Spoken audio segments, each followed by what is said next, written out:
Hello friends, welcome to my channel. आज हम करेंगे a famous poetess Toru Dutt की एक फेमस पोइम सीता। इस वीडियो में हम इसकी लाइन टू लाइन एक्सप्लेनेशन पढ़ेंगे, इसकी डिटेल्ड समरी पढ़ेंगे और हम थोड़ा पोइटेस तोरू दत्त के बारे में भी जानेंगे। चलिए शुरू करते हैं।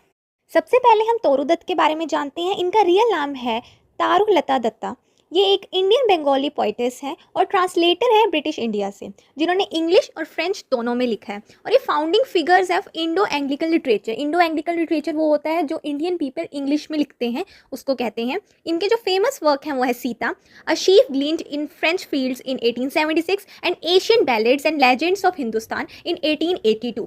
और उन्होंने एक नॉवल भी लिखा है फ्रेंच में। और जो इनकी पोइम्स हैं उसमें मेन थीम्स होती हैं loneliness, longing, patriotism and nostalgia.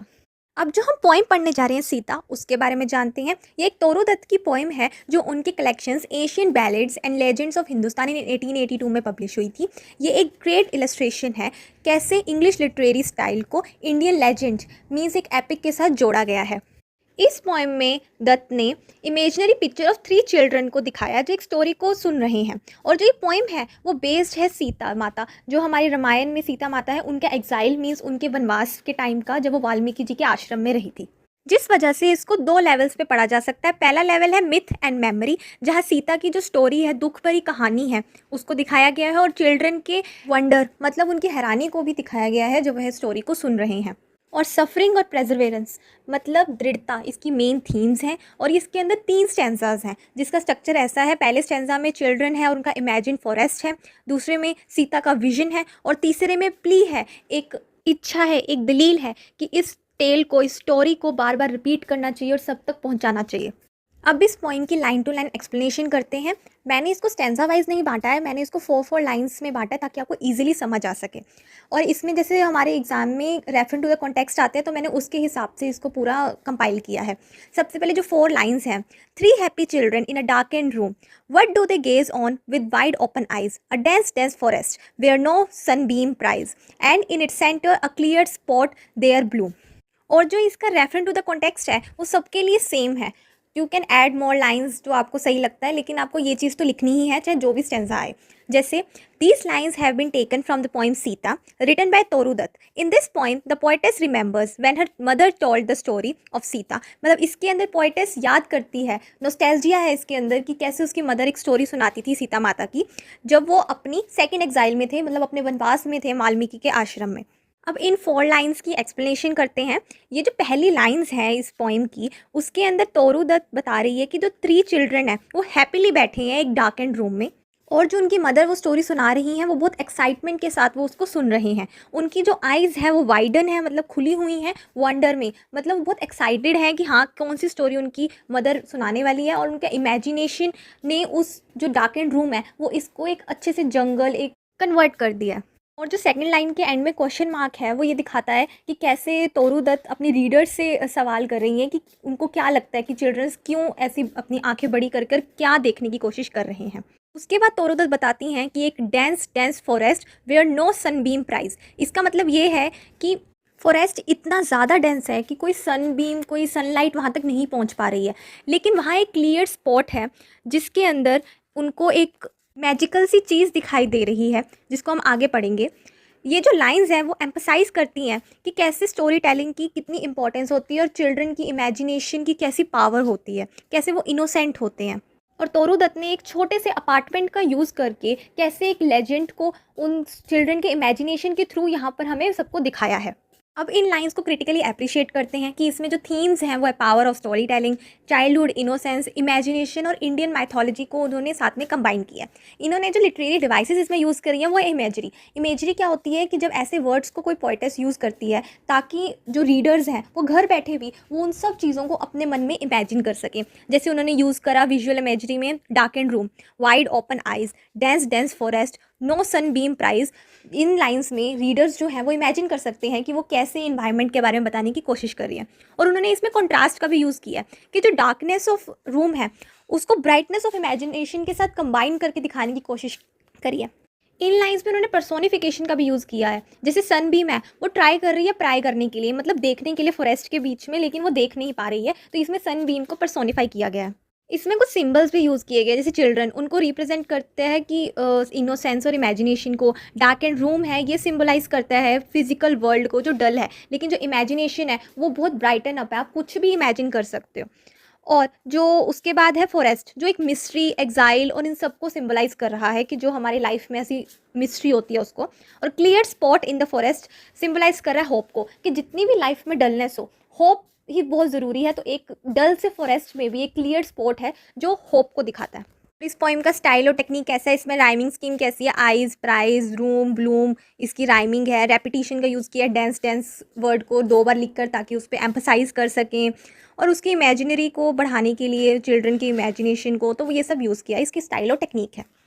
आगे की लाइंस हैं, रेफरेंट टू द कॉन्टेक्स्ट तो सेम रहेगा। बाकी आगे की लाइंस को समझते हैं। Gigantic flowers as on creeper that embrace. इन लाइंस में उन्होंने फॉरेस्ट को बताया कि वो फुल ऑफ लाइफ है, चाहे वो कितना ही डेंस फॉरेस्ट है, लेकिन उस क्लियर स्पॉट में जिंजैटिक फ्लावर्स हैं जो क्रीपर्स मीन्स डालों पर उगे हुए हैं और टॉल ट्रीज़ के आले दुआले लिपटे हुए हैं। इसमें देख सकते हो कि उस जगह पे, उस स्टोरी में, तो उस डार्क एंड रूम में तो ये सब कुछ प्रेजेंट नहीं है। ये तोरू दत्त ने चिल्ड्रंस की इमेजिनेशन से ये सब कुछ रीडर्स को दिखाने की कोशिश करी है। उसके बाद वो आगे बताती हैं, tall trees there in a quiet lucid lake. वहाँ पे एक लेक भी है, उसकी भी डिस्क्रिप्शन दी है, जिसके अंदर वाइट स्वैन्स, जो स्वैन्स होती हैं वो तैर रही हैं उसके अंदर। And they are wearing from the brake, means brake होता है बुशेज मीन्स झाड़ियाँ, उनमें से वेयरिंग मीन्स किसी के चलने की आवाज़ आ रही है, जिसमें से पीकॉक आ रहे हैं। और there are herds of wild deer race, और वहाँ पे जो वाइल्ड डियर हैं वो रेस लगा रहे हैं। इन लाइंस में तोरू दत्त ने नेचर की ब्यूटीफुल सीनरी को दिखाने की कोशिश करी है। उसने बताया है कि चिल्ड्रन की इमेजिनेशन से वो फॉरेस्ट जो है कितना मैजिकल हो गया है। और ये मदर की स्टोरी से जो चिल्ड्रन है वो स्टोरी से बहुत कनेक्टेड फील कर रहे हैं। अब इन लाइंस को क्रिटिकली अप्रिशिएट करते हैं कि इसमें जो मेन थीम्स हैं वो नेचर की ब्यूटी है, इमेजिनेशन है और इंडियन सेटिंग को दिखाया है। उन्होंने जो लिटरेरी डिवाइसेस यूज़ करी है, इमेजरी, विजुअल इमेजरी में क्या क्या आता है, जाइंट फ्लावर्स, मतलब बहुत बड़े बड़े फ्लावर्स हैं वहाँ पे, tall trees, white swans, peacock, wild deer, तो ये सब देख के रीडर्स इमेजिन कर सकते हैं कि वो कैसा दिख रहा होगा। और साउंड इमेजरी का भी यूज़ किया है कि वर्ड्स को पढ़कर जो रीडर्स हैं वो अपने मन में वो आवाज़ों को भी इमेजिन कर पा रहे होंगे, जैसे वियरिंग साउंड, मतलब किसी के मूवमेंट की साउंड। इसमें सिंबल्स भी हैं, जैसे फ्लावर्स और क्रीपर्स जो हैं वो ब्यूटी को सिंबलाइज करते हैं, स्वैन्स जो हैं वो प्योरिटी को, पीकॉक जो है हमारा नेशनल बर्ड है तो इंडियन कल्चरल को, और डियर जो है वो इनोसेंट, क्योंकि इनोसेंट एनिमल है वो, तो उसको दिखाता है। और जिसका स्टाइल है उसने बहुत ज़्यादा अच्छे से इमेजरी का यूज़ करके फॉरेस्ट को एन्चांटिंग, मैग्निफिसेंट, मतलब बहुत अच्छा दिखाने की कोशिश करी है। और इसमें भी रिदम है, राइम है, जैसे embrace, race, lake, break. Next lines हैं, there patches gleam with yellow waving green. अब इन लाइंस में तोरू दत्त ये बताना चाहती है कि फॉरेस्ट में सिर्फ एनिमल्स, वाइल्डनेस और फॉरेस्ट ट्रीज यही सब नहीं है, बल्कि वहाँ पे येलो वेविंग ग्रीन, मतलब वहाँ पे एग्रीकल्चर भी है, वहाँ पे भी फसलें उगाई गई हैं, मतलब वहाँ पे ह्यूमन एग्जिस्टेंस है। इसीलिए इन लाइन से ये पता चलता है कि जो अब मदर है वो स्टोरी में वाल्मीकि के आश्रम के बारे में बताने की कोशिश कर रही है। नेक्स्ट लाइन है, there blue smoke from strange altars rises light. इन लाइन्स में ये बताने की कोशिश की गई है कि जो स्ट्रेंज अल्टर्स हैं, मतलब जो यज्ञ होते हैं, जैसे अल्टर्स जो होते हैं वो एक रेस्ड प्लेटफॉर्म होता है जहाँ पे यज्ञ होता है, जहाँ पे सेक्रीफाइसिंग रिचुअल्स परफॉर्म किए जाते हैं, जैसे पुराने ज़माने में किए जाते थे, तो वो सब वहाँ पर है। तो इससे पता चल रहा है कि वहाँ पर भी ह्यूमंस हैं जो स्पिरिचुअलिटी और रिलीजियस एक्टिविटी कर रहे हैं। नेक्स्ट लाइन्स हैं, there dwells in peace the poet anchorite. मतलब कि एंकराइट का मतलब होता है हर्मिट, मीन्स सेज, कोई साधु संत। तो वहाँ पर एक साधु संत है, मीन्स कहने का मतलब ये है कि यहाँ वाल्मीकि जी की बात हो रही है जो वहाँ पे रिलीजियस एक्टिविटी परफॉर्म कर रहे हैं। और यहाँ पीस का मतलब है कि जो पोएट है, हर्मिट है, वहाँ पे फॉरेस्ट में पीसफुली रह रहे हैं, मतलब वो नेचर और गॉड के बहुत क्लोज हैं। और सडनली जो पोएट है वो अपना सारा इन सब नेचर की डिस्क्रिप्शन के बाद एक फेयर लेडी के बारे में बात करते हैं, और सबका अट्रैक्शन उस तरफ हो जाता है कि किस लेडी की बात हो रही है। यहाँ वो लेडी सीता माता है जिनके बारे में अब उनकी मदर स्टोरी सुनाने वाली है। इस लाइन से जो सीन है वो नेचर से सीधा ही ह्यूमन स्टोरी ऑफ सीता के एग्जाइल, मतलब उसके वनवास के जगह पर शिफ्ट हो जाता है। और जो उनकी प्रेजेंस है वो मीनिंगलेस नहीं है बल्कि बहुत इंपॉर्टेंट है।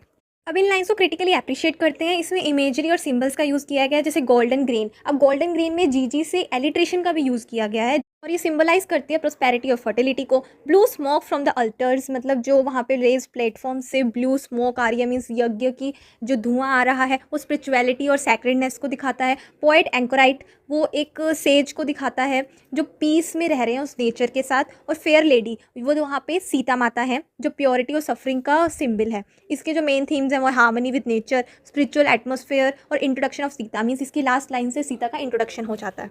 आगे की लाइंस हैं, she weeps for lo at every tear she set. इसके अंदर क्या है कि यहाँ पे सीता माता के दुख को दिखाया गया है कि कैसे वो अपने एग्जाइल में रो रही हैं। सबको पता है कि उनको सेकंड टाइम एग्जाइल में इसलिए जाना पड़ा क्योंकि उन पर सवाल उठाए गए थे कि वह 1 साल तक रावण के वहाँ पर रहकर आई थी। तो इस वजह से उनको वहाँ से जब उनके 14 साल के वनवास के बाद भी जब वापस आई थी उसके बाद उनको फिर से वनवास में जाना पड़ा था। तो वो वाली स्टोरी को दिखाने की कोशिश की गई है जो हमारे उत्तर रामायण के कांड में शामिल है। इस समय सीता माता बहुत अकेली थी इसलिए वह रो रही थी, और उनके दुख को देखकर वो जो 3 बच्चे बैठे थे वहाँ पर वो भी उस दुख को फील कर पा रहे थे और वो भी रो रहे थे। फॉल अवेन का मतलब होता है नीचे गिरना, और उन तीनों बच्चों के सिर दुख में झुक गए थे। आगे की लाइन है, it is an old old story and delay. इसके अंदर बताने की कोशिश की है पोइटस ने कि रामायण जो है बहुत एंशियंट, बहुत पुरानी स्टोरी है, लेकिन उसके अभी भी इतनी पावर है कि जिसकी वजह से उसके जो दुख है, सीता माता का दुख, वो बच्चे फील कर पा रहे थे। और ये रामायण आज भी हमें बहुत कुछ सिखाती है। उनके इमेजिनेशन के कारण जो सीता का दुख है वो फिर से जीवित हो चुका था। अब इन लाइंस को क्रिटिकली अप्रिशिएट करते हैं। इन लाइंस में इमेजरी है कि tears from 3 pairs of young eyes, कैसे उनकी आंखों से आंसू बह रहे थे उसको बहुत अच्छे से दिखाया गया है। रेपिटेशन है, ओल्ड ओल्ड स्टोरी, कि कैसे उस स्टोरी को एम्फसाइज किया गया है कि बहुत पुरानी स्टोरी है लेकिन उसका अभी तक हम पे बहुत असर पड़ता है।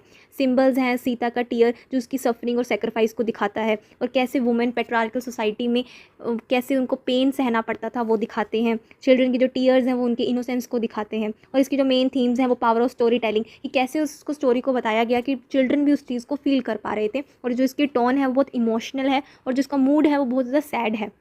नेक्स्ट लाइंस हैं, which has evoked sad Sita from the past. मतलब जो ये स्टोरी उसकी मदर सुना रही है उन्होंने वो सैड सीता को पास्ट से यहाँ पर प्रेजेंट कर दिया है। और जैसे ही वो स्टोरी ख़त्म होती है तब साइलेंस हो जाता है, सब शांत हो जाते हैं, और धीरे धीरे उस मैजिकल फॉरेस्ट की पिक्चर और जो सीता माता है वो डिसअपियर होने लग जाते हैं उस चिल्ड्रन के आइज से।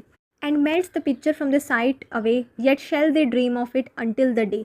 इसका मतलब ये है कि जो स्टोरी है वो उनके हार्ट्स में इतनी ज़्यादा अच्छे से बस चुकी है कि वो इसके बारे में सपने देखना स्टार्ट करेंगे, चाहे वो उनकी नज़रों के सामने से हट गया लेकिन उनके मन में बैठ गई है। पूरी रात वो इसके बारे में सोचते रहेंगे।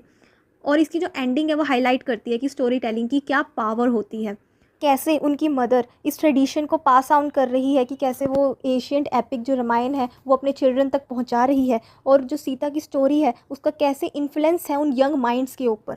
इन लाइंस को क्रिटिकली अप्रिशिएट करते हैं। इसमें इमेजरी है, evoked Sita from the past, मतलब सीता को जो पास्ट से यहाँ पर प्रेजेंट में प्रेजेंट करने के लिए इमेजिनेशन का यूज़ किया गया है।